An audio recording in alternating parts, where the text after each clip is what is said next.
Morning, I'm going to make some coleslaw today.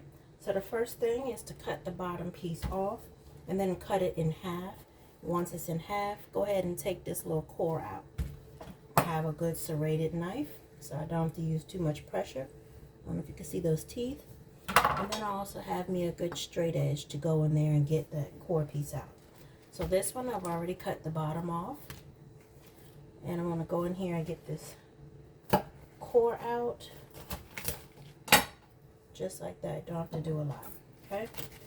Do that to all of them. I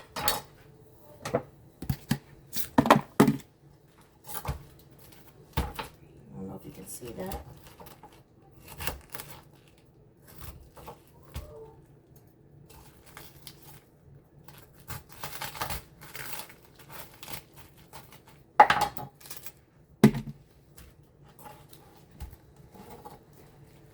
Turn so you guys can see.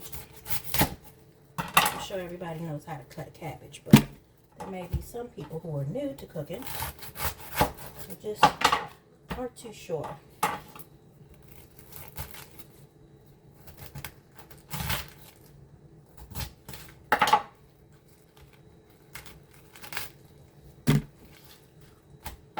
Hope everyone's having a good Sunday.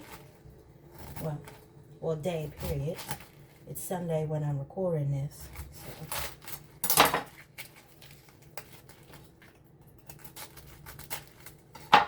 That one's in there pretty good, huh? All right. So there we go. Now, when you're making coleslaw, oftentimes you can get coleslaw that's homemade that might be watery. That's because the salt didn't get drawn out of it. So what I'm going to do, I'm not going to use a food processor. I'm just going to go ahead and slice thinly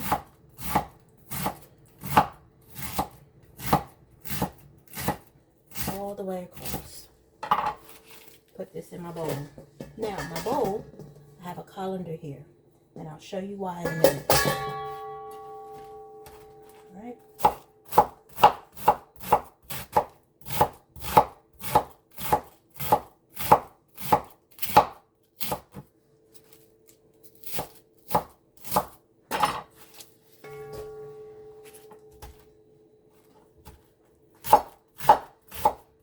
Not sure if cutting cabbage is soothing for some, or I guess just watching somebody cut anyway might be soothing. Get all the bits. When you are prepping your vegetables, rinse them and make sure they're dry prior to cutting so you don't have any injuries.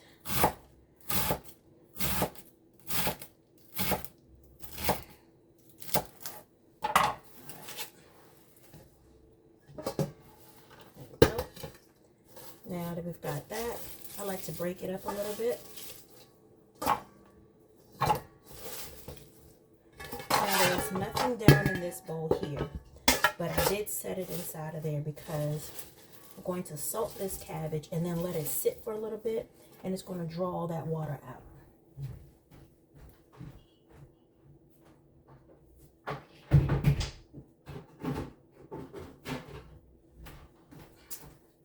You can use some pickling and canning cabbage. Pickling and canning salt or regular salt. I tend to not want to use the one with iodine in it, just because I don't want it to, discolor the food. But you do need iodine. So use a generous portion of salt. It's not going to be too salty. You are going to rinse this, but you do want the salt to coat the majority of it.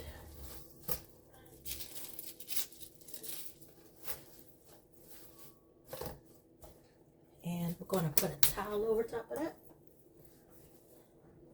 so nothing gets in it, and let that rest for about an hour. See you later. Alright, so now I have a couple carrots here. Not much because I only had 2 heads of cabbage. So I'm going to use my box grater here, and I like the larger side that's here versus the smaller side because that'll make it too watery, and I do kind of like the crunch. Alright. So watch your fingers, and I put the cup on the bottom so it's correct. Just give gotta grate.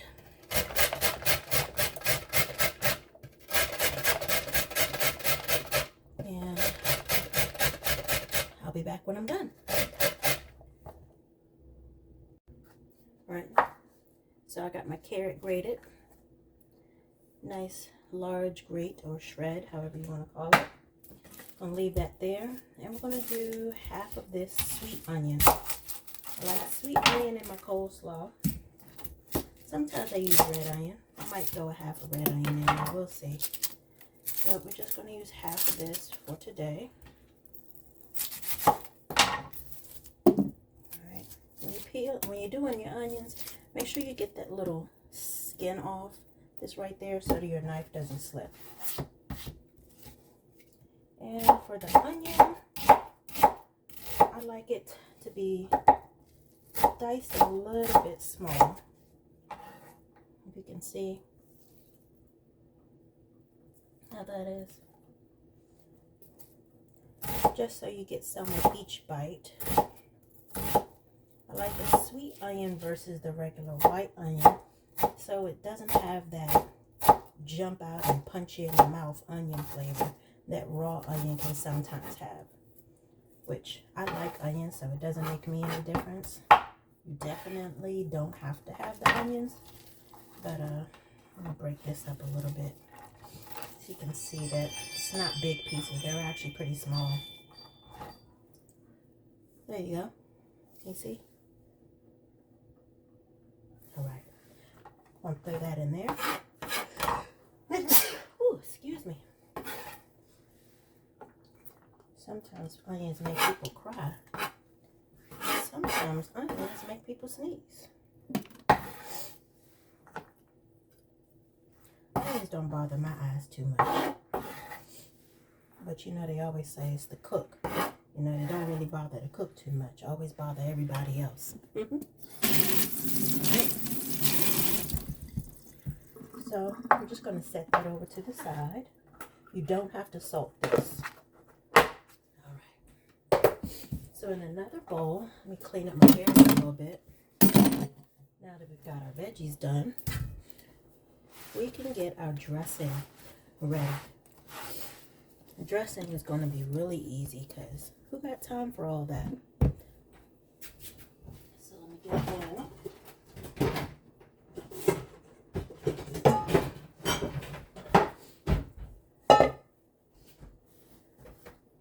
Yes, I normally make my own mayonnaise, but I did not today.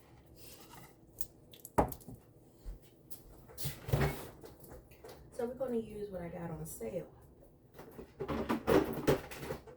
Sometimes getting it on sale is just as good as making it yourself.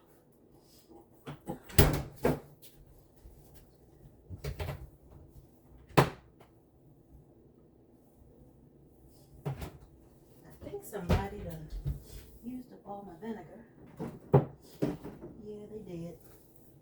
So we're going to use something else. So for right now, this is just the eyeball. I don't measure.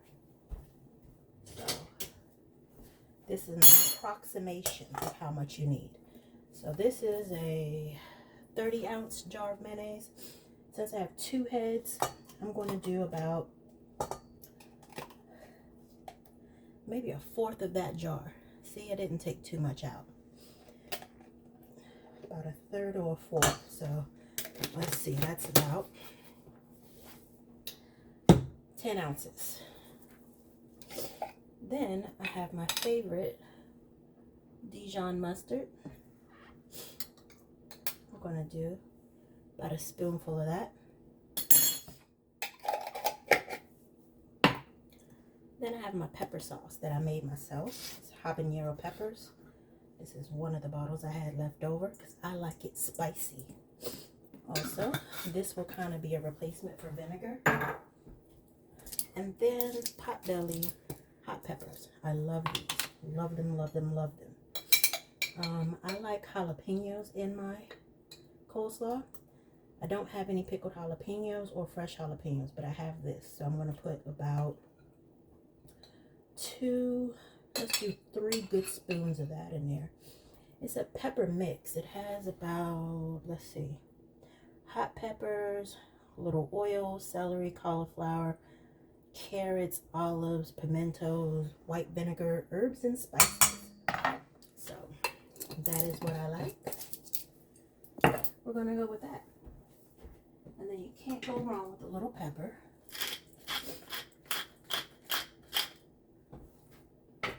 And I'm only going to put a little bit of salt because, one, we salted our vegetable. Although we're going to rinse them, this has salt in it and this has salt in it. So you can always add salt, but you can't take it out. So you see that right there? Has a little bit of the oil and vinegar. I'm going to give that a mix. So I know I said that I was going to show you how I canned my spaghetti sauce in the recipe, but I went live that day and I didn't realize that the live was going to be the way that it was. A friend of mine jumped in and we had great conversation, but I got distracted away from some of the cooking, and I think that would not have made a good live. Also, I don't know how to get the live from Instagram and to make it so that I can put it on YouTube. All right, so let's give that a quick taste. Sugar.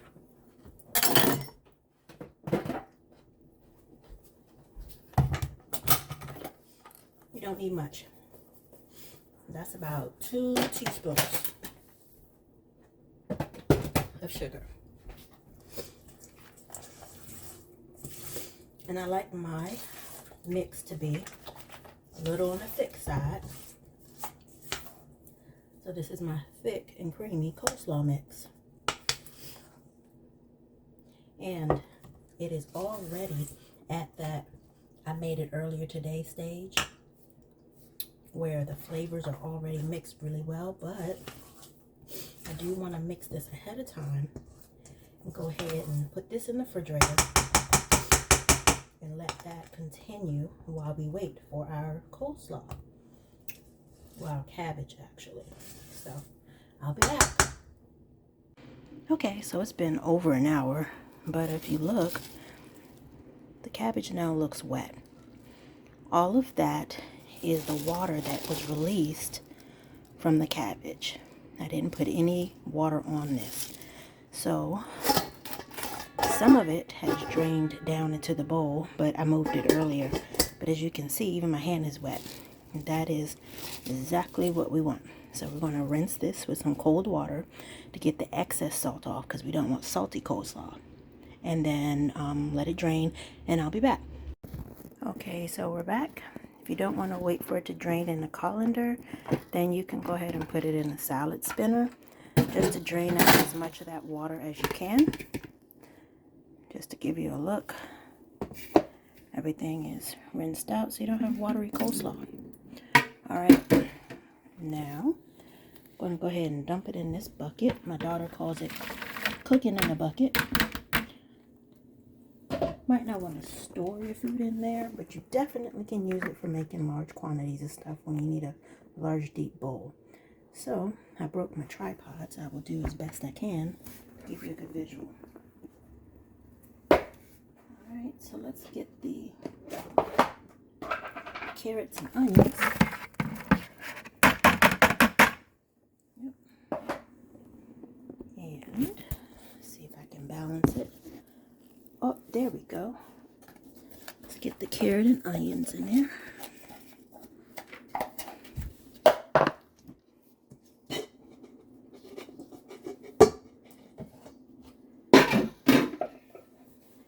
And our good dressing.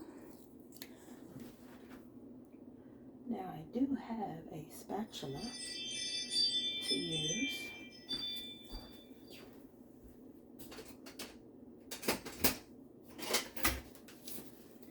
So let's get all of that out.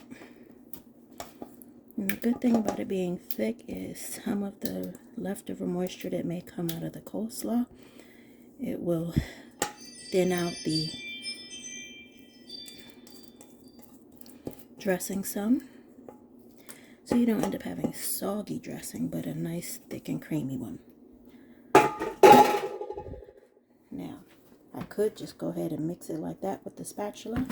And I want to wipe the spatula off a little, but to be honest with you, a good gloved hand or a clean hand is all you really need. So let's get in here and get this mixed.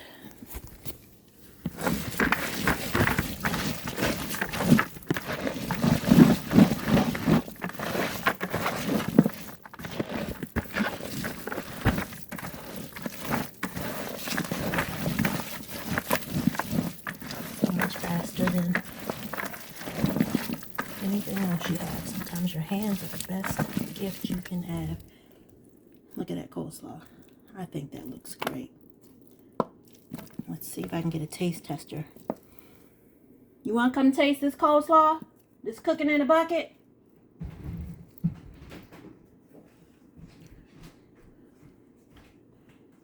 Hey, get a bowl.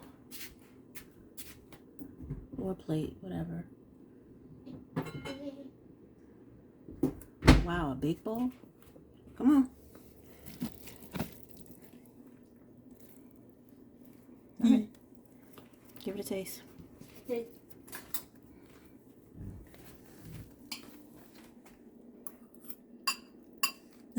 I think she likes it. It's good? Mm-hmm. All right. You want more? Okay.